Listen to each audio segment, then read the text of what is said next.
Recovery means to me is freedom and peace. There is hope. Recovery is awesome. Recovery works. Recovery is possible. There is hope. Recovery is possible. There is hope. Recovery to me means freedom. Recovery is possible. Recovery works. Recovery is always possible. It's fantastic. Progress, not perfection. Recovery is possible. Recovery works. Recovery is a journey, not a destination. Hello, welcome to Montana's Peer Network Recovery Talks podcast. I'm Jim Haney, Executive Director. Thank you for tuning in to another episode. And today's guest is Misti Johnston. She is the director of the drop-in center at the Butte Rescue Mission. And I don't think we've ever had you on before, Misti, right? Nope, I have never been on before. I'm excited. Well, welcome. And thanks for taking the time out of your busy schedule. I know you're really busy. I am. I'm grateful to be that busy, though. Helping a lot of people. I know, helping a lot of people. Every time I've stopped over at the drop-in center, it's packed full of folks. It is. Our drop-in center is very, very busy. That's a good thing, though. That means that we're working with our community. Yeah, exactly. Well, why don't you share a little bit about the Butte Rescue Mission, and then specifically, let's get into the drop-in center for listeners who don't really know what you do. What do you do there at the Butte Rescue Mission? So the Butte Rescue Mission has several different layers to it. We have an emergency low barrier shelter that is check-in and out nightly. On that porch, we have a free food rack, free clothing rack, and like a hot weather station that has amenities that you'll need for the hot weather right now. We also have a restorative program that is for single individuals, it's about a 12-month stay, and for families, it's about an 18-month stay. It's high barriers, so there's zero tolerance for drugs or alcohol. And we also have our low barrier behavioral health drop-in center. It's open Monday through Friday, 9 to 3. And everything that we do there, we try to make sure it's trauma informed. We have fun little activities like art classes. We have a fun day Friday where we go on field trips. We Nice. also do other classes too, like recovery classes, soft skill classes. I think we just finished up a class on how to speak to landlords. These are these are things that people don't really know. And when you're coming out of addiction and homelessness, you're in like a fight or flight mode. So you're not thinking about how you talk to a landlord or how to care for your feet, even, or 8 dimensions of wellness. We have a class for that too. We also try to navigate Social Security applications. We have somebody on our team that does well with that. We do housing navigation as well. We do transport on Monday and Wednesday if you have doctor's appointments, picking up your meds, anything like that, you can get on our transport list. We serve 3 meals a day, and we have snacks throughout the day too.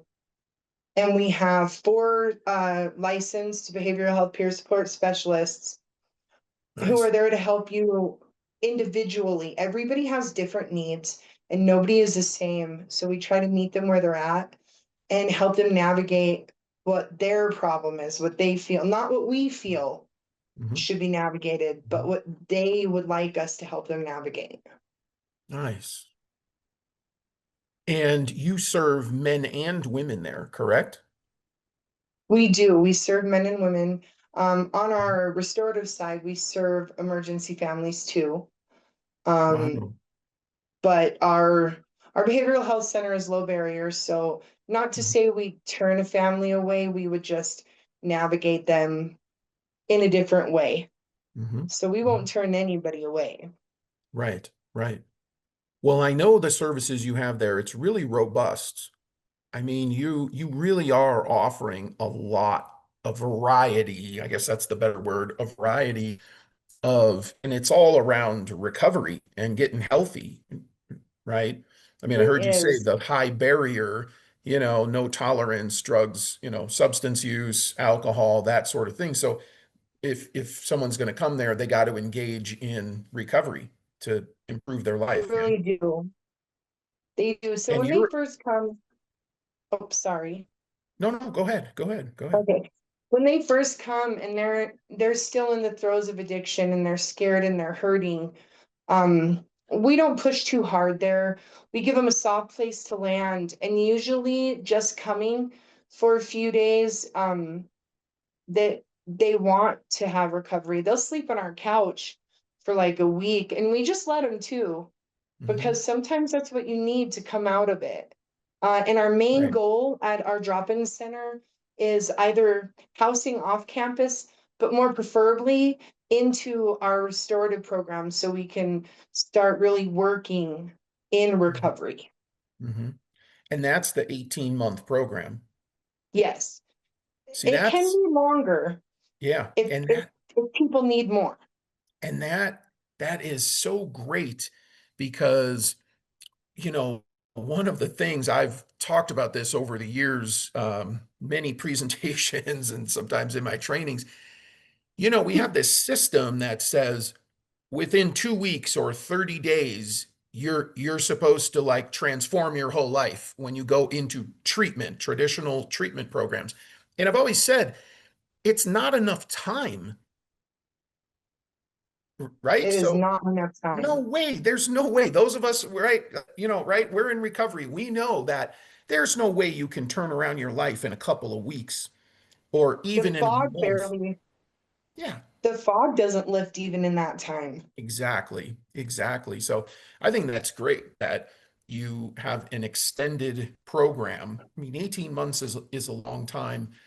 And really, it allows people, right, to get their feet back under them, engage in recovery, start making changes. But you're not making changes today and tomorrow, and then day 3, Mm. we're kicking you out the door.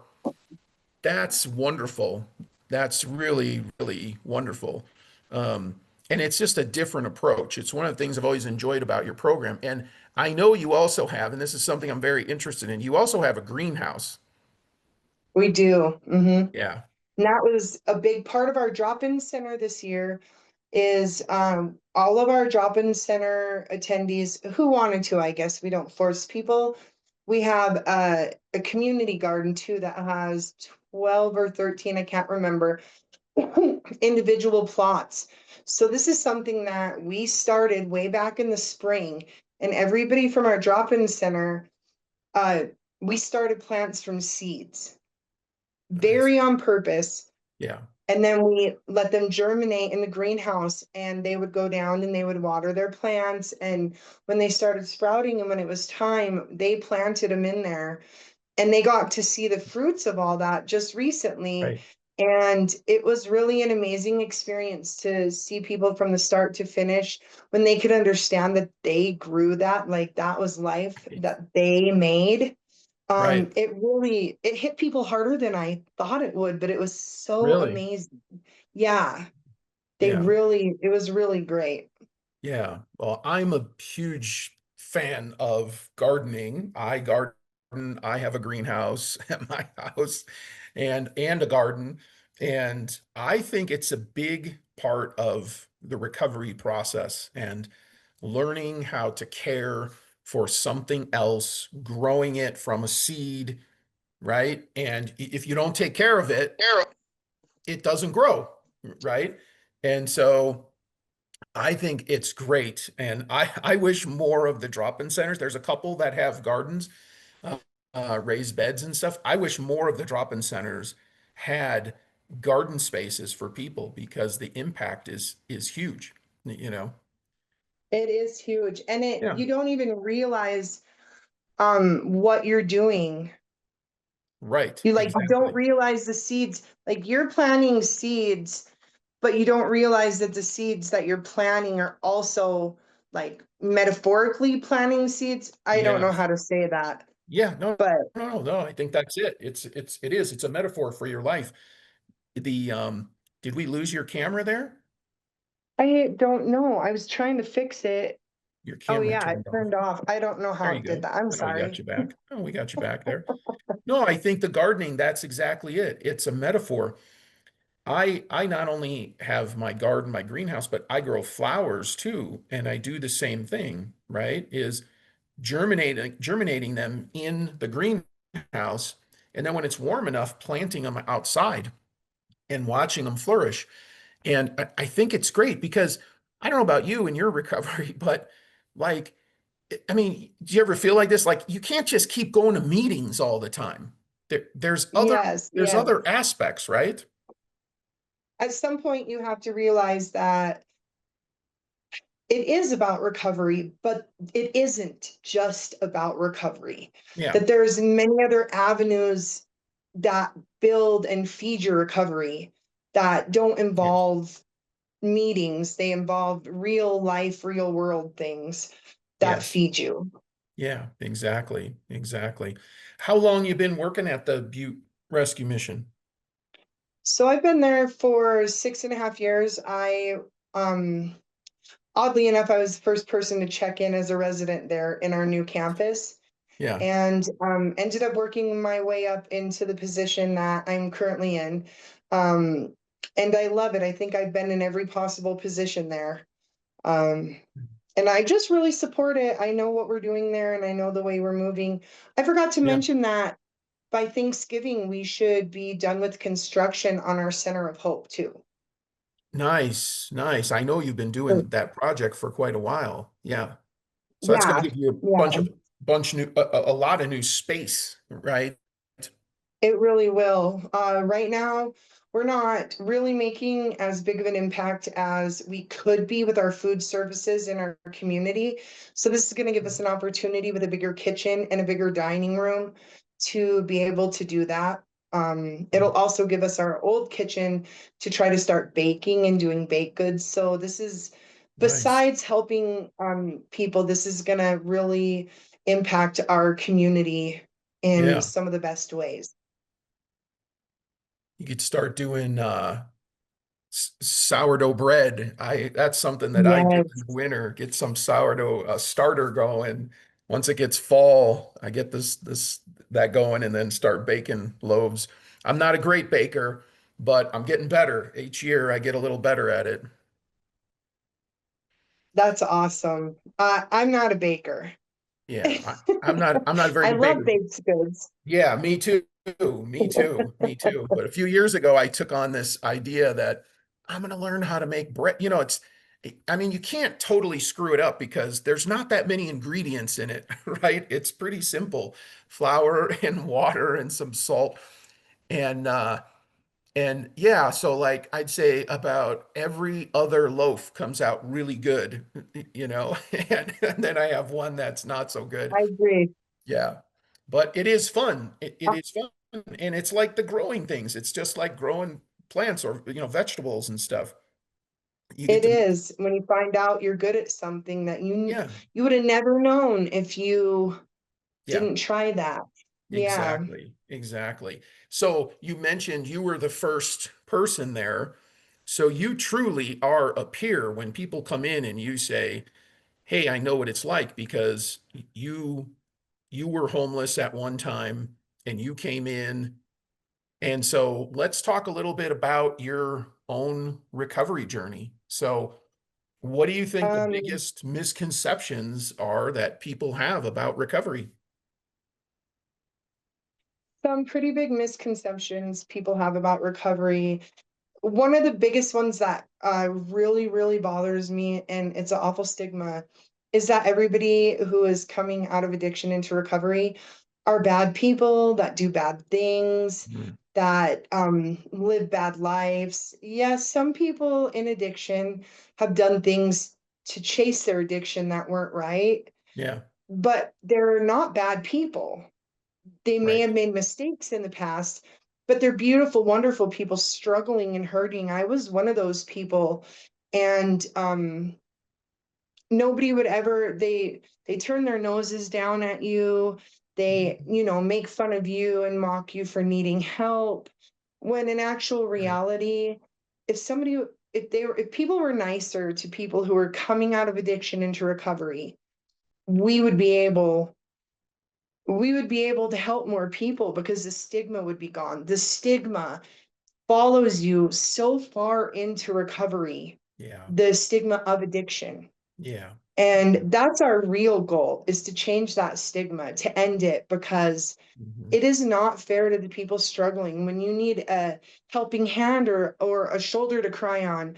And instead you get, mean people Right. who just judge you because you have an addiction problem or because you used to. I don't know how long it took me um to not have that follow me so fiercely. Yeah. It'll never go away, Yeah. but it took years for that stigma to come off of me a little bit. So I could only, it's the Yeah. same for everybody else. Yeah. Yeah. There's also the self-stigma part. You're talking a lot about society and people judging you, but there's also, I found, the internal part of it too, that my own beliefs about myself or what was possible or my life or who I was, I had to learn to overcome that also. Yes, I remember I was probably about 18 months sober and I had an existential crisis.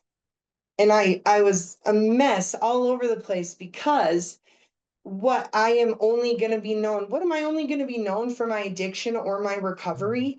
Who Right. I'm Misty. Who is that though? Right. And I was so in such fear that I was only going to be known for my addiction or my recovery. Mhm. And that was a stigma I put on myself too, because why wouldn't I want to be known for my recovery? Why wouldn't Mhm. I want that to precede me? Or my addiction, because that means I overcame something that some people will never experience, Right. addiction like that. Right. Right. Right.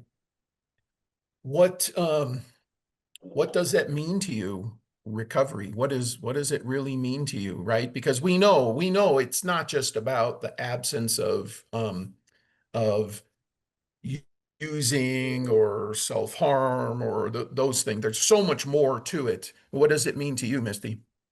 Recovery encompasses so much more than just having been in addiction. That's just a tiny piece of the puzzle. To me, Mhm. recovery encompasses um, rebuilding connections with your family.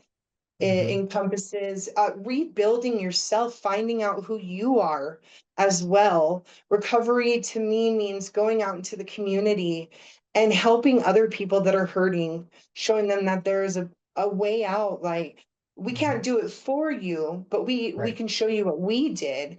Right. Recovery encompasses everything. Just not doing drugs is being sober. I believe Right. recovery Right. is a way of life. Yes. Everything you do has to be for your recovery. Yeah. The good or the bad, the hard things. Recovery encompasses so much. Yeah. Yeah. Yeah. I I like what you're saying there. Because it's not, I call them symptoms. Like using to me is just a symptom. That's all that it really is, right? It's like if you have a cold and you have a cough or, whatever, a sore throat. I mean, those are just kind of the symptoms. Something's irritating your throat. That's why it's sore, right? And it's like, it's not about just treating the cough or the sore throat. It's like you might have a viral infection or something, right? There's just recovery is everything, all those aspects of your life. And I think there at the drop-in center, the way the mission has created, I mean, the drop-in center is one program within this bigger umbrella, right? And you're offering all of these different programs, but it's really about the environment. It It, is. Mhm. I mean, you want to talk a little bit about that? How that recovery environment is so important. Like when you first came into the mission, what was that like for you to be in this different environment, to be around caring people? Well, to be honest, when I first came into the mission, I was very scared. Um, I had came out on probation with the drug charge, with all the things with my children displaced from me. So I was super scared. So I we realize, and everybody else obviously that works at the drop-in center has been through homelessness and addiction. We realize that when people first come in, they don't really trust us. Right. They really think that we're going to stigmatize them as well because, well, that's what they know. Mm-hmm. And so we try to connect with them on whatever level we can. It's really great that we serve breakfast because sitting down at a meal or at a table with somebody and having a meal is a great way to have them open up to you. So many things can be said while you're breaking bread. Yes. So we try to connect with people how they need us to. Sometimes they don't want to connect for like the first 3 or 4 days they're there. So we'll do something small like hand them a cup of coffee and walk away and let them Right. come to us. Yeah. It all just depends on how they need us. We're pretty good at reading people, so Mhm. we can kind of gauge if somebody just needs to come right into an office with peer support, or Mhm. if we ask if they want to sit down and color with us, because coloring is also another activity that really opens people up. While they're absent-mindedly coloring, they're telling us everything Yeah. that we need to know so we can serve them better. And at the end of the day, our goal is to serve the people that come to the mission. Yeah. We're grateful for it. Yeah.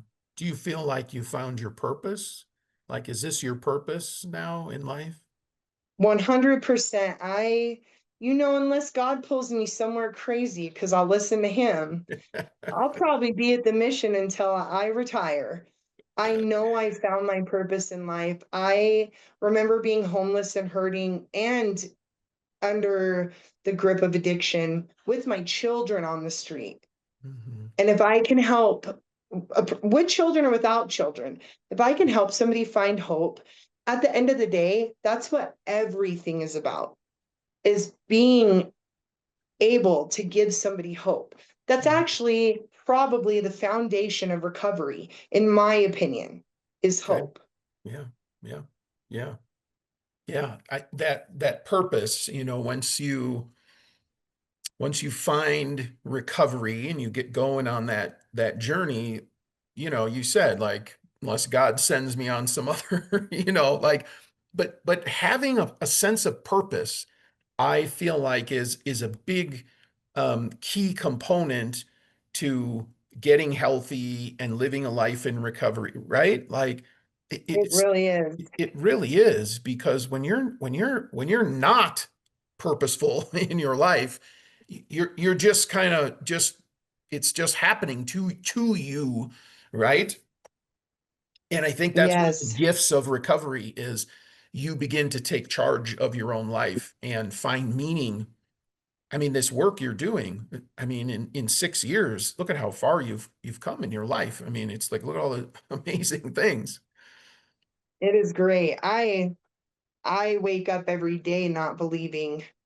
I mean, when you can go to work every single day and feel blessed and grateful and Yeah. wake up happy to go to work, I mean, I couldn't ask for anything better. To be able to serve the people that we get to serve is really a blessing that I'm grateful that I got the opportunity to be a part of it. Mhm. And how does the uh, Butte Rescue Mission, how does it fund all this stuff? How do you fund all these? You got all these programs, restorative program, drop-in center, food programs. How do you fund all that? So our drop-in center is funded through a contract. That's opposite. It kind of works in its own little bubble. Yep. And then the rest of it is funded through grants and mainly private donations. We also work with like the hospital, Albertsons, Safeways. We pick up food from them, Okay. their produce and stuff like that. And that's how we're funded, is And mainly private people and grants. the community, so these community connections, like you're talking about the hospital, you're talking about Albertsons, um, donations, people donating to the program, Yes, yes. goods, funds. Yeah.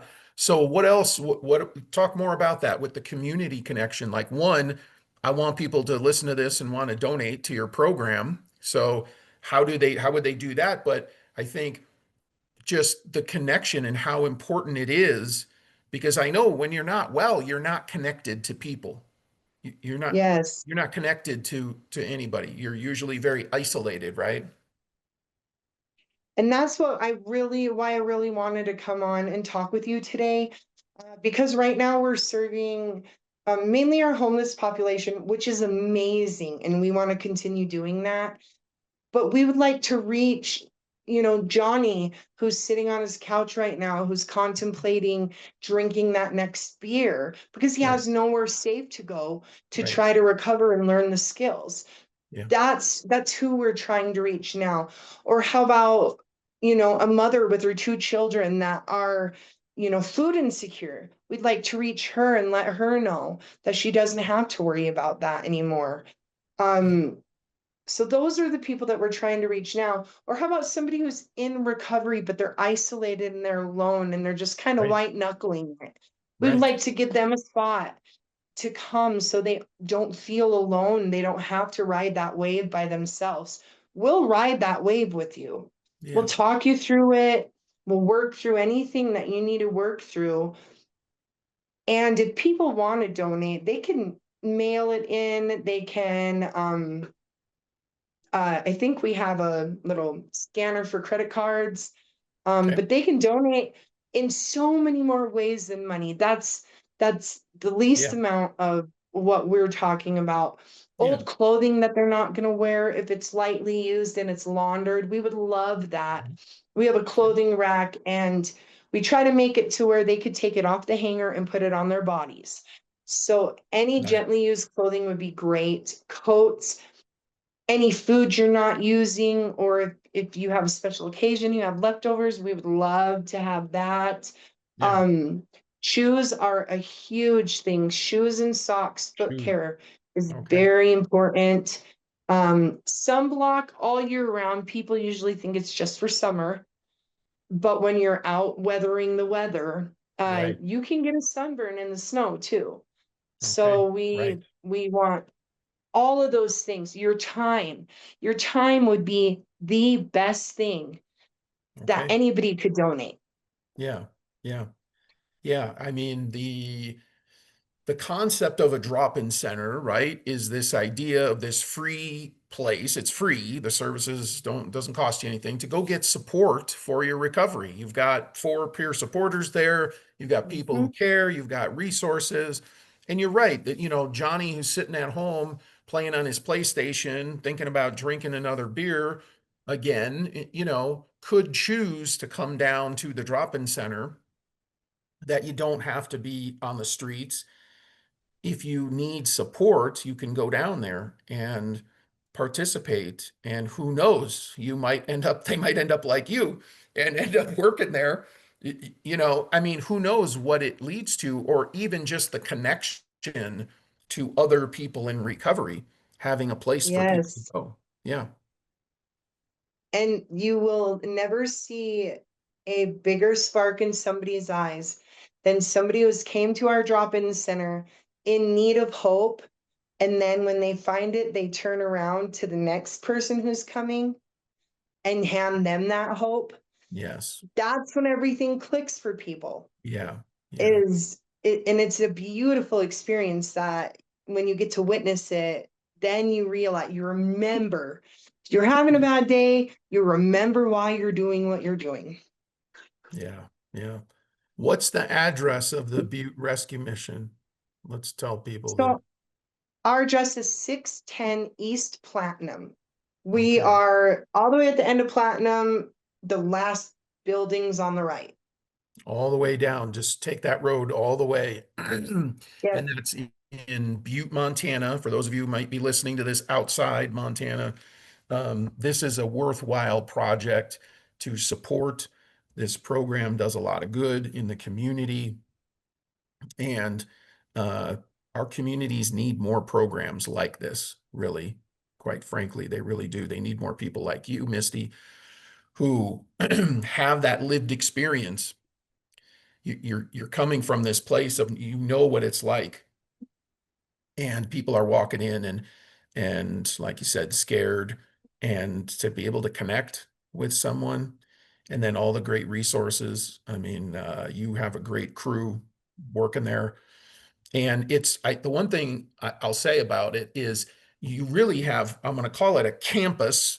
I don't know what other word, but it's big. I mean, there's a lot of buildings involved here. It's not just one little office space. I mean, it really is quite large. You have a ton of It space is there very that large. yeah, yeah. And I think people might be surprised when they come there and think, I don't know what I exactly pictured in my mind, but I was like, wow, there's a lot happening here, a lot of different buildings and a lot of different programs all housed together. So I think it's wonderful, again, what you're doing. And I've always been a big fan of drop-in center programs because I saw it when I had my drop-in center, what you're talking about, when you see somebody come in who doesn't have a lot of hope, you offer them support, Yeah, and then you see them go and support somebody else. That's amazing. it is. Yeah. It reminds you why you're doing what you're doing. Yeah. Yeah. Well, is there anything else that you want to talk about, Misty? Is there any other beyond the topics we've been hitting? I don't think so. I think we Okay. covered things pretty well. Okay, good. Well, I want to say thank you for coming on. And I also want to say thank you to the listeners for tuning in. And we hope you continue to tune in to Recovery Talks podcast from Montana's Peer Network. And Misty, keep up the really awesome work that you're doing, because the world Awesome. needs more Thank people you. we need more people like you. I mean, we really do. And you. You're pretty Well, thank you. important too in this recovery game. Well, thank you. Thank you. All right. All right. Thank you. Thank you. There's always hope. Recovery is possible. Recovery works. There is hope in recovery. Healing takes time. Recovery means resilience. You can get through anything. Recovery works. Recovery